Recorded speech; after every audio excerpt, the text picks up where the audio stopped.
Israeli commanders have been deployed all over Gaza as the bombardment continues. Hamas says its fighters are involved in clashes with Israeli forces. The Hamas-run health ministry estimates at least 400 Palestinian civilians were killed overnight. Aid agencies say they've lost contact with their workers after all phone and internet services were cut. Heavy artillery is pounding Gaza constantly.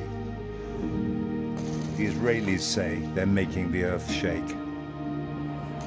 And as residents of one of Gaza City's refugee camps inspected what had happened in the night, that was how it felt. It's like an earthquake, said Al-Ahmadi. No one's paying us attention. It's an execution. Many Palestinians believe Israel wants to force them out of Gaza, and they interpret it as a threat, not a warning, when Israel's army tells them again to move south from places like this. As for the Israeli people, Prime Minister Benjamin Netanyahu issued a solemn warning. The war inside the Gaza Strip will be difficult and long, and we are prepared for it. This is our second war of independence.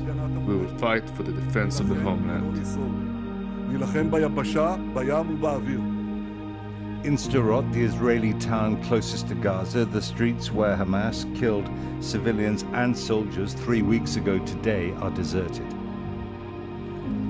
The danger didn't stop Zila Cohen and her son driving down here to bring a picnic to her daughters who are doing their military service. They sat down in a car park not far from the border wire. The war, they said, was about survival. Hamas had shown it wanted to force them out. You can hear the war, aren't you scared? I'm scared, but if my daughter is here, so I go where she's here.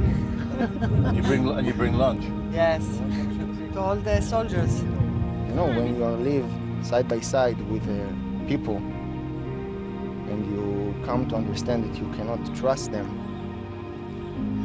So what you do? What the answer for that? What any other nation would have done?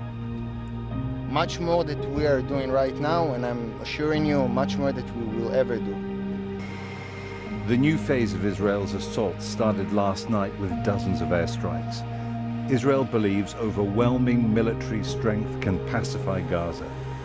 But military power alone has never brought lasting quiet, let alone peace, in this conflict's long history. Israel claimed one of its strikes killed a senior Hamas commander.